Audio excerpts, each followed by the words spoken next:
مکار دشمن حضرت سیدنا غوث اعظم رضی اللہ تعالیٰ عنہ فرماتے ہیں میرے اوپر صحاب نور چھا گیا اور آواز آئی عبد القادر تو نے اللہ کی اتنی عبادت کی ہے، اتنی ریاضت کی ہے کہ شریعت کا ہم تمہیں اب مکلف نہیں رہنے دیتے، اور اب تو نماز نہ پڑھے اور دیگر اعمال نہ کرے تو تجھے کوئی پکڑ نہیں، میں تیرے اوپر ایسے راضی ہو گیا ہوں۔ تو ایسے بادل سے آواز آئی، کہتے مان میرے دل میں خیال آیا کہ اگر عبادت کا مکلف نہ ہونا ہوتا تو امام الانبیاء صلی اللہ علیہ وسلم سے بڑھ کر کون اللہ کا مقرب تھا۔ حتی تتورم قدمہ، حضور جب نماز پڑھتے اور اس قدر لمبا قیام کرتے حضور کے مبارک پاؤں سوج جاتے، لیکن ان کو تو کہا گیا وَاعْبُدْ رَبَّكَ حَتَّى يَأْتِيَكَ الْيَقِينُ، انہیں تو کہا گیا کہ آخری سانس تک اللہ کی عبادت کرنی ہے۔ تو میں کون ہوں کہ مجھے کہا جائے کہ تو اب عبادات کا مکلف نہیں رہا، کوئی بات نہیں ہے۔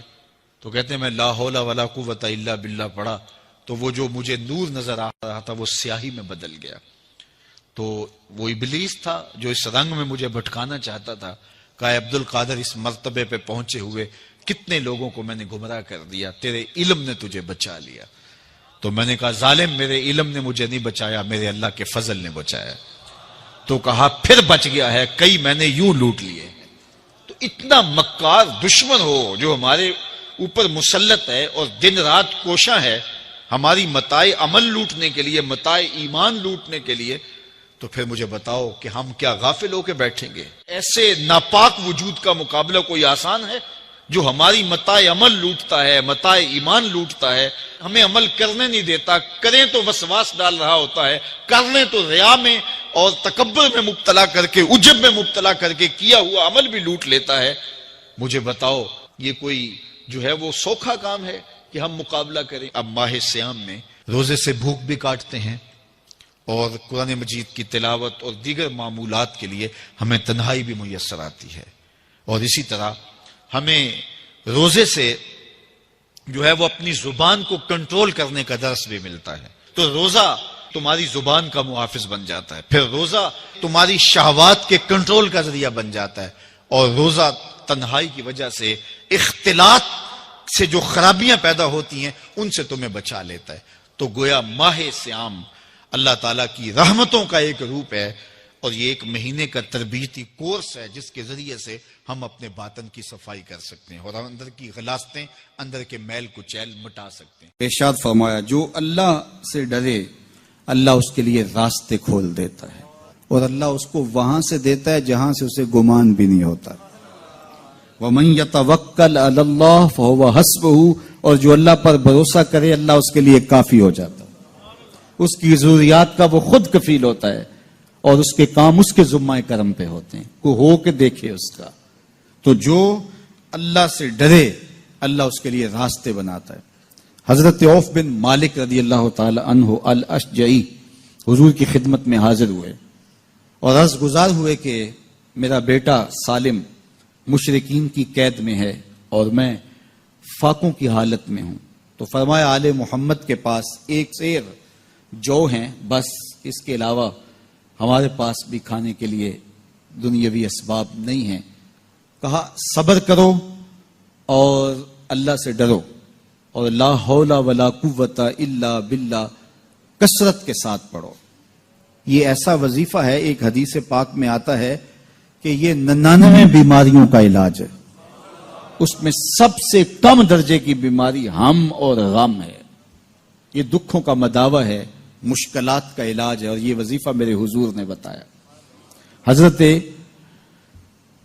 ابو ذر غفاری رضی اللہ تعالیٰ عنہ کو حضور نے 5 چیزیں بتائی تھی، ان میں سے 5ویں چیز یہ تھی کہ ابو ذر کثرت کے ساتھ لا حول ولا قوت الا باللہ پڑھا کرو۔ فرمایا عرش الہی کے نیچے ایک خاص خزانہ ہے، یہ وظیفہ وہاں سے آیا ہے۔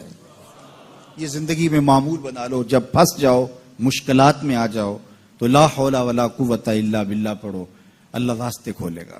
تو حضور نے 3 چیزیں فرمائی، اللہ سے ڈرو، صبر کرو، اور کثرت کے ساتھ لا حول ولا قوت الا باللہ پڑھو۔ وہ فرماتے ہیں کہ میں یہ عمل شروع کیا، ابھی گھر میں بیٹھا ہی تھا کہ دروازے پہ دستک ہوئی، تو میں اٹھا کہ دروازہ کھولوں دیکھوں کہ کون ہے۔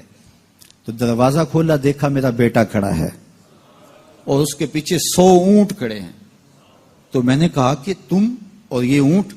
کہا مجھے موقع لگ گیا, میں ان کی قید سے بھاگ آیا اور آتے آتے ان کے 100 اونٹ بھی ہانک لایا ہوں. وَيَرْزُقْهُ مِنْ حَيْثُ لَا يَحْتَسِبُ, وہ تمہیں وہاں سے رزق دے گا جہاں سے تمہیں گمان بھی نہیں. اس کے ہو کے تو دیکھو. اللہ اکبر. اللہ کے ہو جاؤ تو پھر وہ تمہاری ضرورتوں کا کفیل ہو جائے گا. فرمایا حضرت عبداللہ ابن مسعود رضی اللہ تعالیٰ عنہ نے کہ کسی شخص کو فقر و فاقہ آ جائے تو وہ لوگوں کو بتائے کہ میں آج کل بڑے مشکل حالات میں ہوں, ہر وقت لوگوں کو بتاتا رہے تو اس کی مشکل بڑھے گی, اس کی مشکلیں آسان نہیں ہوں گی اس طرح. اور اگر وہ اپنی اس مشکل کو کسی سے شیئر نہ کرے بلکہ مصلی بچھا کے اپنے رب سے کہے کہ مالک فقر و فاقہ آ گیا ہے اور اس کا علاج تیرے پاس ہے, اس مرض کا مداوع تیرے پاس ہے. تو حضرت عبداللہ ابن مسعود فرماتے ہیں کہ رسول کریم نے فرمایا جلد یا بدیر اللہ اس کو مالا مال فرما دے گا. یہ بھی کبھی کر کے دیکھو. مشکل آ جائے, فاقہ آ جائے, مصیبت آ جائے, کسی سے نہ کہو, صرف اپنے رب سے کہو, پھر دیکھنا اس کی کرم نوازیوں کا می کیسے برستا ہے. فرمایا اللہ پر بھروسہ کرنے کا جو حق ہے اگر وہ تم ادا کر دو وہ تمہیں ایسے رزق عطا کرے جیسے پرندوں کو عطا کرتا ہے. ہم تو دکان پہ جانا ہوتا ہے, فیکٹری میں جانا ہوتا ہے, ہم اپنے کاروبار پہ جانا ہوتا ہے, نوکری پہ جانا ہوتا ہے, مزدوری پہ جانا ہوتا ہے, ہمیں پتہ ہے کہاں آج صبح جانا ہے, لیکن پرندوں کو کوئی پتہ نہیں ہوتا کہاں جانا ہے. راس المال بھی نہیں ہوتا لیکن صبح نکلتے ہیں, شام کو کبھی بھی خالی پیٹ نہیں آئے. بن توکل پنچھی اڑ دے, خرچ نہ پلے زیرا ہو. گھر سے خالی پیٹ نکلتے ہیں, جب واپس آتے ہیں تو پیٹ بھرے ہوئے ہوتے ہیں, اور پھر جو ان کی ضرورت ہوتی ہے اللہ وہ ساری ضرورتیں پوری کرتا ہے, جو جو ضرورت ان کی ہوتی ہے. یہ شیر کتنا گوشت کھاتا ہے اللہ روز اسے دیتا ہے. یہ ہنس روزانہ سچے موتی کھاتے ہیں, اور آپ مارکیٹ میں لینے جائیں لاکھوں روپے لگا کے تولے ماشے کے حساب سے آپ خریدتے ہیں, پھر بھی آپ کو یقین نہیں ہوتا کہ یہ سچے ہیں یا 2 نمبر ہیں. اور ہنس دنیا پہ کروڑوں جانور پائے جاتے ہیں, روز کھاتے ہیں, صبح بھی, شام بھی, دوپہر بھی, پیٹ بھر کے کھاتے ہیں, اللہ روز انہیں عطا کرتا. کہا اس پہ تھے تو بوڑھے بزرگ جو مسجد میں جانے سے قاصر تھے وہ گھروں میں بیٹھ کے قرآن پڑھتے ہوتے تھے, اور عموماً ظہر کے وقت بھی اور صبح کے وقت بھی گھروں سے قرآن پڑھنے کی آوازیں آیا کرتی تھی. آج گھروں سے پاپ میوزک کی صدائیں سننے کو تو ملیں گی لیکن قرآن کے نغمے موقوف ہو گئے. یہی وجہ ہے کہ آج ہمارے گھروں سے برکت روٹ گئی ہے. دولت کی فراوانی کے باوجود, وسائل کی کثرت کے باوجود, اسباب آسودگی حاصل ہونے کے باوجود نہ آسودگی ہے, نہ سکون ہے, نہ طمانینت ہے, نہ برکت رہی, اس لیے کہ ہمارے گھروں سے قرآن رخصت ہو گیا. آج صبح اٹھ کے فیس بک کا چہرہ تو دیکھتے ہیں لیکن قرآن کا نقشہ نہیں دیکھا جاتا. تو برکت کے قافلے گھروں سے رخصت ہو گئے اور گھر برکتوں اور رحمتوں سے خالی ہو گئے. آج بھی اگر ہم نے گھروں میں برکتوں کو واپس بلانا ہے, رحمتوں کو اپنے گھروں میں واپس لانا ہے, تو قرآن مجید کی تلاوت کو اپنے معمولات میں شامل کر لیجئے گا. پھر گھر میں آسیب کا سایہ نہیں ہوگا, ٹونا اور جادو نہیں ہوگا. پھر کسی بابر ملنگ کے پاس جا کر کے آپ کو اپنے مسائل نہیں بتانے پڑیں گے. آپ کے گھر میں قرآن ہے, سارے دکھوں کا علاج اسی مرشد کے پاس ہے. ساری مصیبتیں اور ساری مشکلیں اور سارے مصائب اسی قرآن کے دامن سے دور ہوتے ہیں, اور اسی قرآن سے وابستگی سے گھر میں برکتیں اترتی ہیں.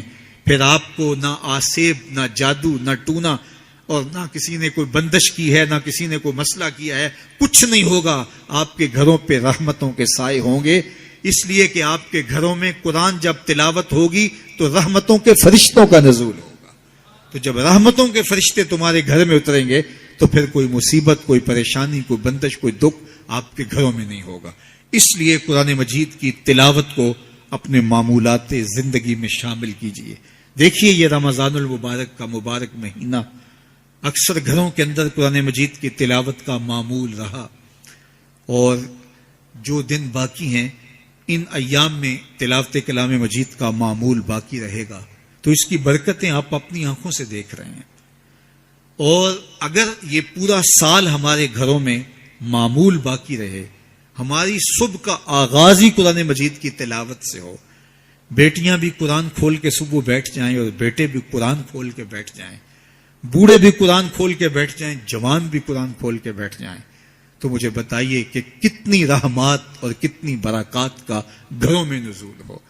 تو اس لیے اپنے گھروں میں قرآن مجید کی تلاوت کے معمول کو کبھی بھی ترک نہ کیجیے، چاہے روز کے 2 صفحے پڑھیے، قرآن مجید کی تلاوت کے معمول کو باقی رکھیے، اور اگر اللہ آپ کو نصیب کرے تو اس کو مفہوم اور ترجمے کے ساتھ پڑھنے کی کوشش کیجیے، تاکہ قرآن کا جو ہمارے نام پیغام ہے وہ بھی ہم سمجھ پائیں کہ قرآن ہمیں کیا بتا رہا ہے اور ہمیں کیا میسج دے رہا ہے، تاکہ ہماری زندگیاں اس پاکیزہ کتاب کی روشنی اور کتاب کے اجالوں میں بسر ہو۔ اور یہ کتاب اللہ کا تیسرا حق ہے کہ اس کو مفہوم و مطلب کے ساتھ سمجھنے کی کوشش کریں۔